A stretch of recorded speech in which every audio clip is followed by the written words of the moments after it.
ನೋಡಿ, ವೆಟರ್ನರಿ ಕಾಲೇಜಲ್ಲಿ ನೇರ ನೇಮಕಾತಿಗಳು ನಡೀತಾವೆ. VC ಅವರು ಇನ್ನು ಕೇವಲ 2 ತಿಂಗಳು ಮಾತ್ರ ಅವರ ಅವಧಿ ಇದೆ. ಈ ಅವಧಿಯಲ್ಲಿ ಅವರು ಯಾವುದೇ ಅಪಾಯಿಂಟ್ಮೆಂಟ್ ಮಾಡೋಂಗಿಲ್ಲ.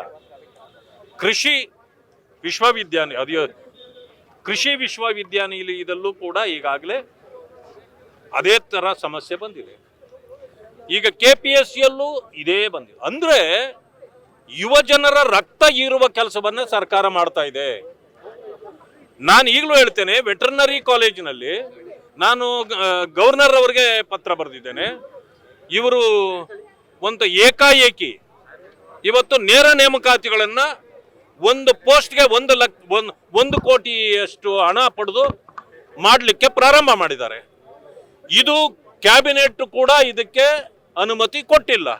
ಈಗಿದ್ರೂ ಕೂಡ ಯಾವ ರೀತಿ ವೆಟರ್ನರಿ ಕಾಲೇಜಿನಲ್ಲಿ ಈ ರೀತಿ ಚಟುವಟಿಕೆ ನಡೆಯಲಿಕ್ಕೆ ಸಾಧ್ಯ?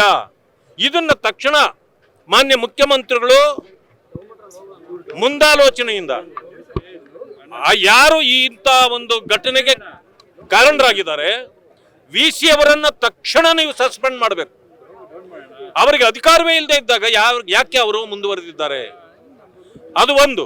KPSCದು ನಿನ್ನೆ ನಾವು ಈಗ ಏನು ಹೊಸದಾಗಿ ಬಂದಿರತಕ್ಕಂಥ ಒಂದು ತಾತ್ಕಾಲಿಕವಾದ ಅಧ್ಯಕ್ಷರನ್ನ ಭೇಟಿ ಮಾಡಿದ್ದೇವೆ, ಕಾರ್ಯದರ್ಶಿಗಳಿಗೆ ಮನವರಿಕೆ ಮಾಡಿಕೊಟ್ಟಿದ್ದೇವೆ, ಎಕ್ಸಾಮಿನೇಷನ್ ಕಂಟ್ರೋಲರ್ಗೂ ಹೇಳಿದ್ದೇವೆ ಈ ಕೇಸನ್ನು CBIಗೆ ಕೊಡಿ.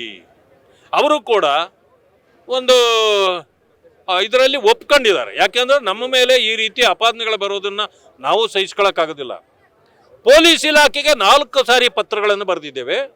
ಒಂದು ಸಾರಿಯೂ ಕೂಡ ನಮ್ಮ ಪತ್ರಕ್ಕೆ ಮನ್ನಣೆ ಕೊಟ್ಟಿಲ್ಲ, ಯಾರನ್ನು ಕರೆದು ವಿಚಾರಣೆ ಮಾಡಿಲ್ಲ, ಆ ಇನ್ವೆಸ್ಟಿಗೇಷನ್ನು ಮಾಡಿಲ್ಲ ಅನ್ನೋ ಮಾತನ್ನು ಹೇಳಿದ್ದಾರೆ.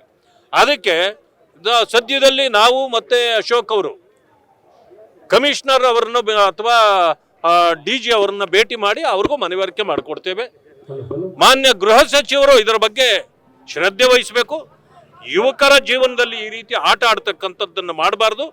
ಅದಕ್ಕೆ ಪೊಲೀಸ್ ಇಲಾಖೆಗೆ ಏನು KPSC ಸೆಕ್ರೆಟರಿ ಅವರು ಪತ್ರ ಬರೆದಿದ್ದಾರೆ ಅದಕ್ಕೆ ಮಾನ್ಯ ಮಾಡಿ ಇನ್ವೆಸ್ಟಿಗೇಷನ್ನು ಅವರು ಶುರು ಮಾಡಬೇಕು ಅಂತಕ್ಕಂಥದ್ದನ್ನು ಮಾಡ್ತೇನೆ.